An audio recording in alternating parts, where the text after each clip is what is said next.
Circus போகலாமா? So நம்ம சேலமில் Bombay circus வந்து போட்டிருக்காங்க. அதுக்காக தான் நம்ம போயிருந்தோம். எங்களோட அப்பா அம்மா எங்களை சர்க்கஸ் கூப்பிட்டு போன காலை போய் நாங்கள் எங்கள் குழந்தைங்கள இப்போ சர்க்கஸ்க்கு கூட்டிகிட்டு வரோம். ஸோ நானும் என்னோடய தங்கச்சியும் வந்திருந்தோம். ஸோ குட்டி பசங்களுக்கு டிக்கெட் இல்லை, 5க்கு மேலே தான் வந்து டிக்கெட்டு. ஸோ வந்து பார்த்திங்கன்னா மொத்தம் 3 ரேஞ்ச் ஆஃப் டிக்கெட், 150, 250, 350. 150னா கொஞ்சம் லாஸ்ட் ரோ, 250னா ஒரு சென்டர் ரோ, 350னா ஃப்ரண்ட் ரோ.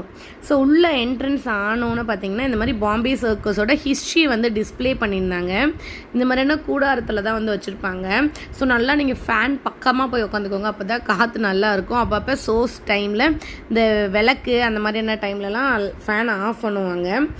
ஸோ நல்ல ஒரு பொசிஷனில் உட்காந்திங்கன்னா உங்களுக்கு பார்க்குறதுக்கு நல்ல விசிபிலிட்டியாக தெரியும். எல்லா விதமான கலைஞர்களும் வந்து தங்களோட திறமைகளை வந்து வெளிக்காட்டிகிட்டு இருந்தாங்க. ஜோக்கர்ஸ், அதுக்கப்புறம் ஜிம்னாஸ்டிக்ஸ், ஸ்கேட்டிங்னு நிறைய ஷோஸ் வந்து இருந்தது. கிட்டத்தட்ட வந்துட்டு ஒரு படம் பார்க்குற மாதிரி 2.5 மணி நேரம் நம்மளை நல்லா என்கேஜ்டாகவே வச்சுருக்காங்க. அடுத்து வந்துகிட்டே இருக்குது டிஃப்ரெண்ட்டாக. ஸோ நம்ம நிறைய யூடியூப்பில் ஃபோன்லலாம் இந்த மாதிரி பார்த்துருக்கோம். பட் ஆனால் நேரில் பார்க்கும்போது ஒரு அனுபவமே வேறையாக இருக்கும். இந்த மாதிரி கலைஞர்களுக்கு வந்து நம்ம ஊக்குவிக்கிறது இதுதாங்க. ஸோ நம்ம சேலம் நம்பி வந்திருக்காங்க. ஸோ இந்த ஷோ முடியறதுக்குள்ளே நீங்கள் மஸ்ட் ஒரு வாட்டி வச்சு போய் பாருங்கள்.